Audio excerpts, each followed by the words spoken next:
With 2011 right around the corner, you might consider a New Year's resolution to help those in need. The number of hungry people has topped 1 billion worldwide, according to the United Nations World Food Program.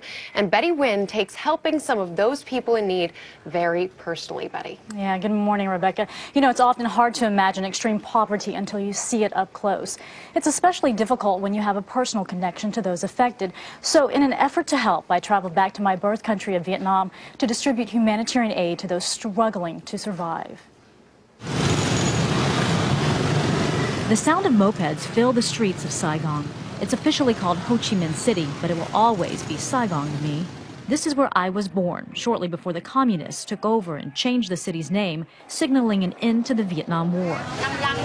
Today, it's flourishing as one of the fastest growing economies in Asia, from the markets where the food is fresh and often still alive, to the fields where the harsh reality is millions work for next to nothing. Here, poverty is a way of life. Homes are little more than grass huts with dirt floors. This woman tells us 3 generations have lived in this house since 1975. Very hard. And you can see why. It's a 1-bedroom hut with just 3 walls. 4 people sleep right here. There's no mattress. Basically, you have just a wooden platform and a hammock. Nearby, we meet another woman whose home is falling apart, but says there's nowhere else to go. This is her stove, right here in the middle of this house. As you can see, much of it is open to the elements. The wall is partially missing, but she tells me they don't have enough money to fix it. Stories of desperation fill these remote villages. More than 10 million live below Vietnam's poverty line, which is why we've come back to provide humanitarian aid through a charity my family founded called Help the Hungry.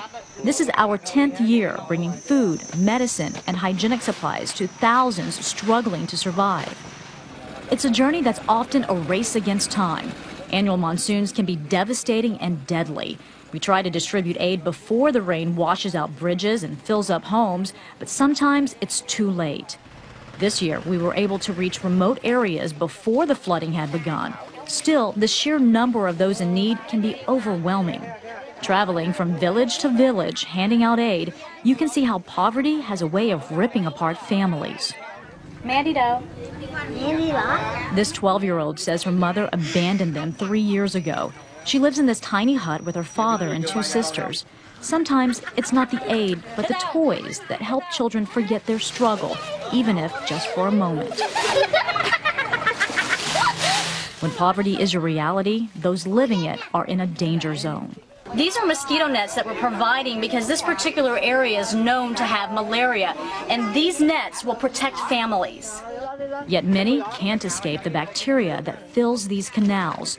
Here, makeshift restrooms dump sewage directly into what also serves as drinking water. In an effort to prevent the spread of disease, we began installing water wells. For these villages, what most of us consider a basic necessity is proving to be a life-saving luxury. But for every family we help, the hardest part for me is knowing there are millions we couldn't reach. No matter how many times we come, or how much we try to bring, it's never enough. The need here is just so great, which is why we come back, trying to make a difference, and maybe providing a little bit of hope. This was our 10th trip to the region, which is why it was so important that we begin building water wells. This way, we're planting permanent solutions for villages that have seen their share of hardships. Rebecca? Yeah, infrastructure in these places is so important, and it's such a significant step to their development. What's interesting about Vietnam is that it's one of the world's fastest growing economies, and yet you still have this major contrast and major poverty going on there. No doubt, and to some people that's very surprising. Yes, many people have been lifted from poverty because of this economic boom, but in the rural areas, many millions still do not have an education, and without that, the cycle of poverty just continues, and it's hard to really rise from that. Well, it's good to know your family and so many like you are going back and making sure to make a difference there. Thank you, Betty Wynn.